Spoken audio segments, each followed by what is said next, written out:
Bonjour à tous et bienvenue dans cette vidéo. Vous avez été très nombreux à m'écrire pour que je commente ou que je débriefe, si on peut dire, ces images où nous voyons des F5 Tiger II de la patrouille suisse bien se toucher en vol. Ce qu'il faut être franc n'est pas banal, même si il y a à peu près un an, nous avions commenté l'abordage, c'est comme ça que l'on dit, des deux Rafales de l'armée de l'air lors du meeting de Cognac. Alors, aujourd'hui, dans un premier temps, nous allons parler rapidement de la patrouille suisse qui est née en 1964, ensuite très rapidement du MiG-28, le fameux F5 Tiger II qu'on a retrouvé, qu'on a découvert dans Top Gun, et ensuite je vais vous parler un tout petit peu d'accidentologie en meeting aérien ou entre patrouilles avant de commenter image par image ce qui a pu se passer dans ce vol en colonne, c'est le nom de cette formation, où les 4 aéronefs sont les uns juste derrière les autres, avec juste assez d'étagement pour éviter le souffle des réacteurs de l'aéronef précédent. Allez, jingle.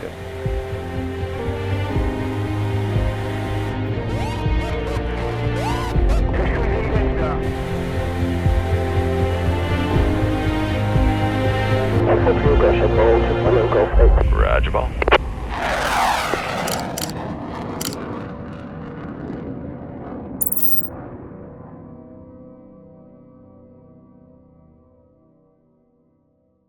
Alors les patrouilles nationales, j'ai bien dit les, parce que dans certains cas, comme par exemple aux États-Unis, il y en a plusieurs, vous avez les Thunderbirds, l'armée de l'air, et vous avez les Blue Angels, la marine. Eh bien, ces patrouilles, elles servent normalement à représenter le pays, à montrer le savoir-faire à la fois technique, mais également aéronautique. Ça porte le drapeau, d'où ces coloris spéciaux. Et pour la patrouille suisse, la première fois, c'était pour l'exposition nationale, c'était le 22 août 1964.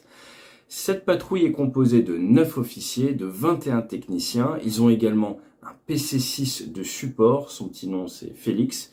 Et ils ont commencé initialement à 4 Hawker Hunter, c'était des avions à réaction britannique. En 1970, ils sont passés à 5 avions, ensuite 6. En 1977, ils ont eu les fumigènes, ce qui est beaucoup plus impressionnant en meeting aérien.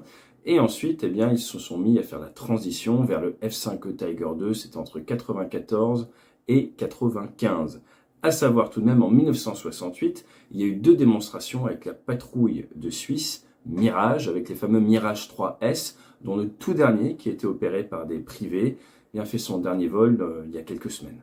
Donc à l'heure actuelle, vous avez 6 aéronefs qui vont voler ensemble. Vous avez en tout 7 pilotes parce qu'il y a un remplaçant.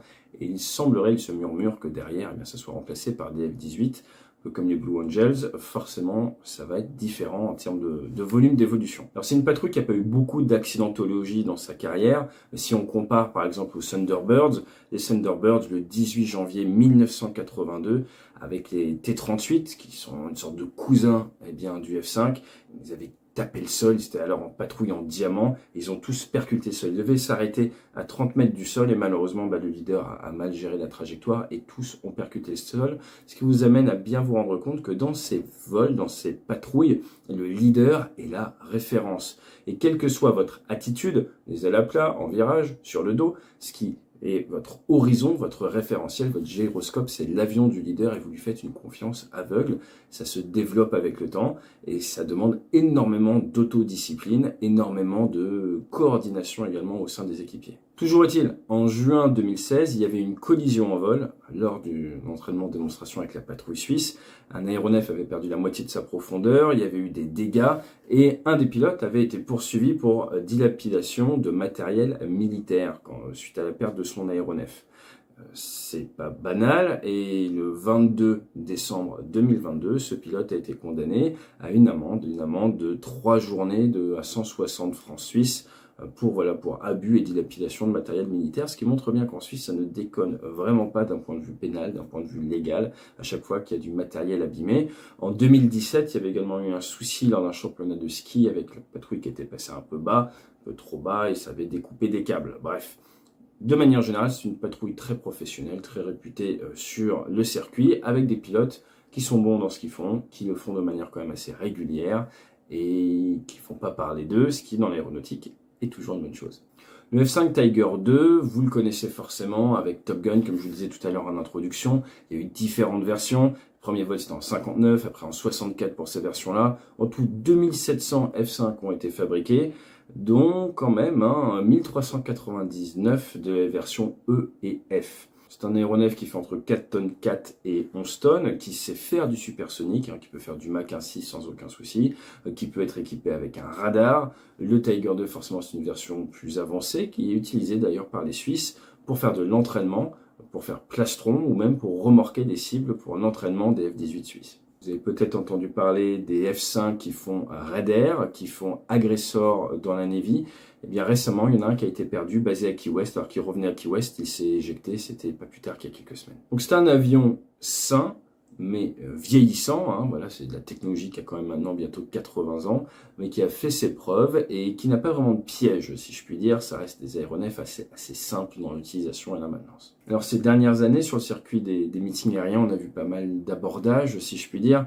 En 2016, lors du vol avec la patrouille suisse, où il y a eu justement cette collision, c'était dû à une perte de visuel. La personne qui perd le visuel et qui est responsable pour l'anti-abordage est censée annoncer blind, aveugle, je ne te vois plus. Ça n'a pas été fait et derrière ça a amené vers une collision. Plus récemment, en novembre 2022, il y a eu un abordage entre un P-63 et un B-17. Pareil, grande chance que le P-63 ne voyait pas le B-17. Absence de visuel, lose sight, lose the fight. Toujours la menace que vous ne voyez pas qui vous tue. Si vous ne voyez pas, si vous perdez de vue votre intervalle, si vous perdez de vue votre leader, ça va généralement assez mal se passer. J'en ai déjà parlé sur cette chaîne. Personnellement, ça m'est arrivé en super étendard. J'ai masqué mon leader. Et s'il ne m'avait pas évité, je ne serais pas là pour vous en parler aujourd'hui.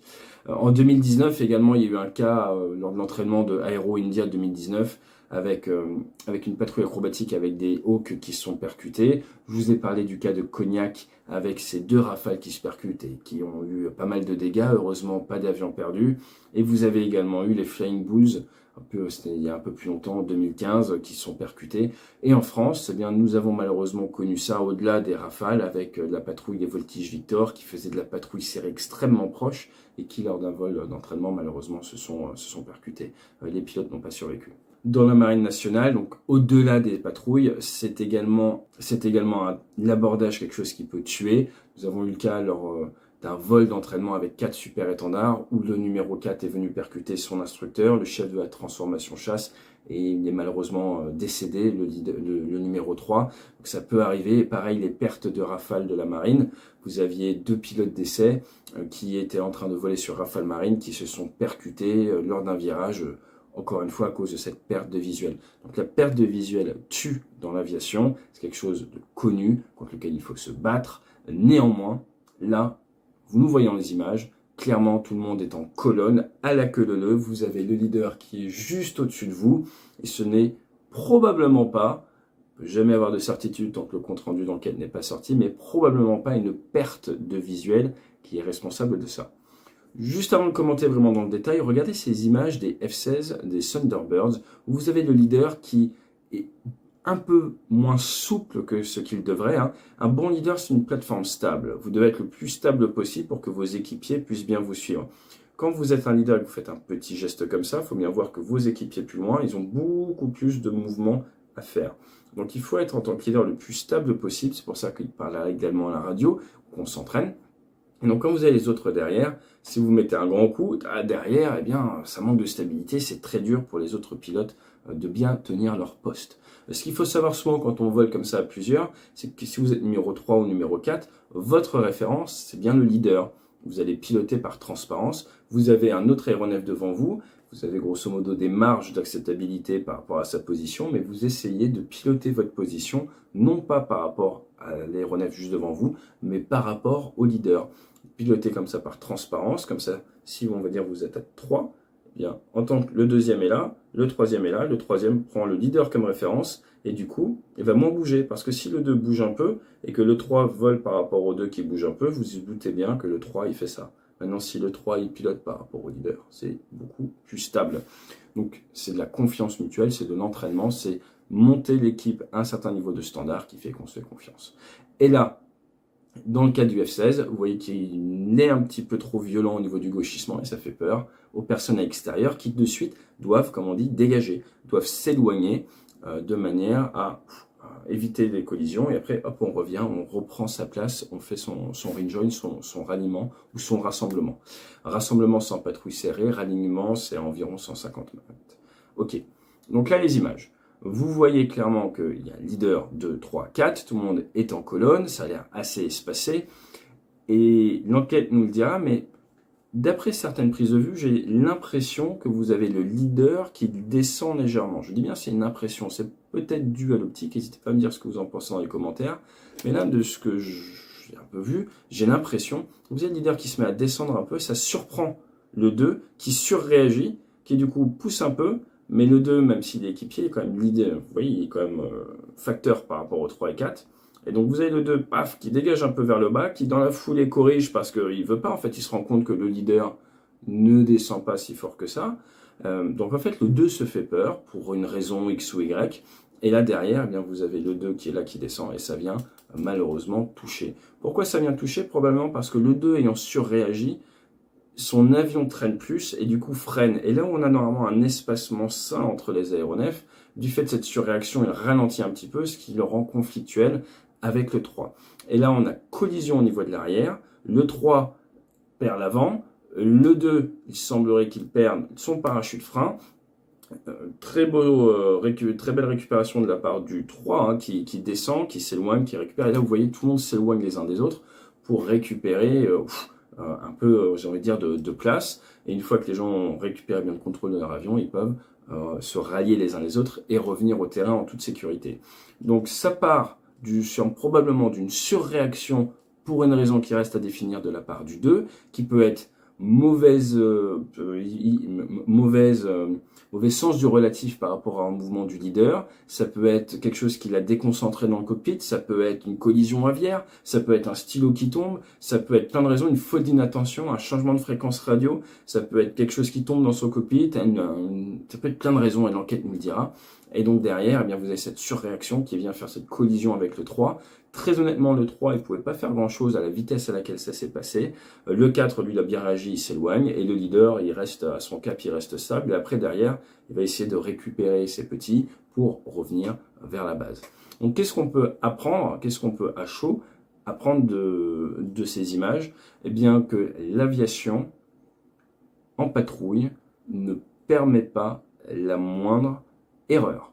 L'aviation en patrouille, le vol en patrouille nécessite une attention constante. Si vous êtes derrière un aéronef et que vous regardez à gauche, à droite ou trop longtemps dans la cabine et on a débriefé avec le F-35 qui percute un C-130, eh bien vous pouvez après quand vous remontez la tête ou quand vous arrêtez d'être tunnelisé par une autre action, vous rendre compte que votre position a un peu bougé ou que lui a légèrement changé sa position, ça vous fait peur, vous surréagissez et ça peut faire une réaction en chaîne. Donc ce qu'il faut retenir de cette vidéo, en 1, c'est un leader ou même un numéro 2 qui se retrouve d'une certaine manière facteur sur 3 et 4, se doit d'être une plateforme stable. Ensuite, comment est-ce qu'on vole en patrouille? Étagement, retrait, écartement. Quand on est en colonne, c'est pareil. Étagement, retrait, écartement. Et il faut toujours maintenir en visuel son leader quand nous sommes dans ces phases proches.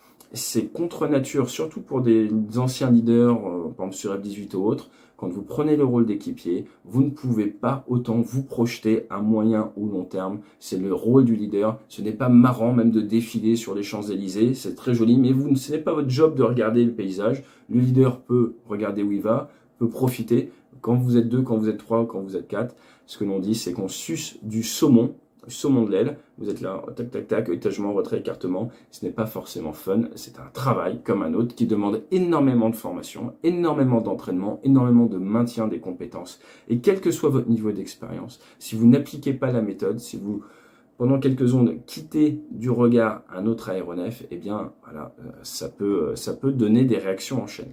Donc là, il est urgent d'attendre et de voir la raison pour laquelle vous avez cette surréaction probable de la part du 2, si c'est facteur humain, si c'est technique, si c'est modification à la trajectoire non briefée de la part du leader, et ensuite prendre du recul, il n'y a pas mort d'homme, c'est ça qui est important, et surtout apprendre, et j'espère que la patrouille suisse communiquera sur ce qui s'est passé de manière à tirer vers le haut tous les autres présentateurs, et ces passages comme ça en colonne, c'est des choses qu'on peut faire en unité de combat, donc tous les pilotes de chasse opérationnelle ou tous les élèves pilotes de chasse opérationnelle peuvent profiter comme ça du retour d'expérience de ce qui s'est passé.